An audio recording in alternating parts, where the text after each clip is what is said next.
Dans la commune de Malanville, le ministre de l'Agriculture, de l'Élevage et de la Pêche a tenu la séance de travail avec les jeunes cadres du développement agricole en présence de leurs responsables, l'ancien ministre Jean Beto Dansou. Les attentes, dira le MAEP, sont nombreuses et au-delà de l'esprit fonctionnarial classique, ces cadres doivent se considérer et agir comme des agents de développement agricole.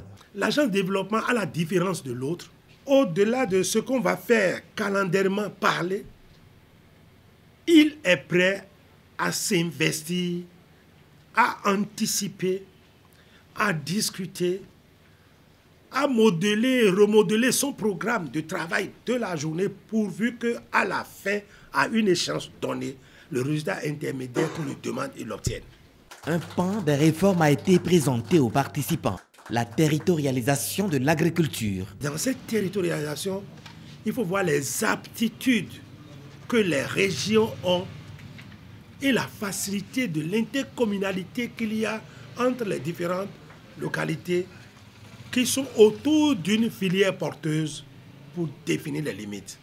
On a regardé, il n'y a que Karimama et Malanville qui se ressemblent de tout point de vue pour pouvoir rester ensemble et faire un pôle. On a dit qu'à cela ne tienne, même si c'est deux communes, on en fait un pôle spécial. Le projet de sécurité alimentaire de l'UEMOA a construit au Bénin 24 magasins de stockage et il prévoit 1000 hectares de terre en cours d'aménagement, dont 70% avec maîtrise totale de l'eau. Notre hectare de riz pluvial donnait 4 tonnes. Dans les conditions actuelles, avec la maîtrise totale de l'eau, vous pouvez drainer quand vous voulez, vous pouvez élever quand vous voulez. Il est possible de faire au moins 5 tonnes par récolte. Avec 2 récoltes dans l'année, ça nous fait 10 tonnes par hectare. Sur 1000 hectares, vous voyez ce que ça fait comme surplus à gagner à partir de ces aménagements-là. En plus, vous pourrez produire des légumes, faire du maraîchage. À la séance de travail avec les agents de Kandi, le ministre de l'Agriculture a séparé 2 fonctions antinomiques, celle de contrôle et d'appui conseil. L'appui conseil, c'est ATDA, point barre. Je ne reviens plus dessus. Le contrôle régalien, c'est DDAEP. Et c'est clair.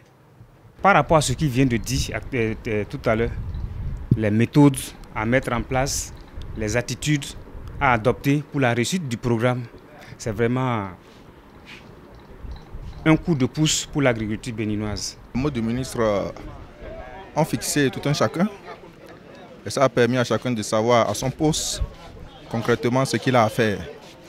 Et donc il a exhorté donc chacun à prendre les dispositions nécessaires afin de donner le résultat qu'on attend de lui. Je m'attellerai avec humilité et à respecter ce cahier de charge afin d'avoir le résultat que l'on attend de moi. La terre ne ment pas, dit-on, c'est vrai. Je suis dans le domaine, je n'ai pas regretté. Je sais que c'est un domaine d'avenir, une filière d'avenir. Et j'invite nos frères et sœurs qui sont encore en arrière à mettre leur pas dans nos pas pour qu'ensemble, nous puissions opter pour une agriculture durable au sein de notre pays. L'autorité annonce qu'au vu des potentialités agricoles offertes, Malanville pourrait être le chef programme national du riz et du maraîchage.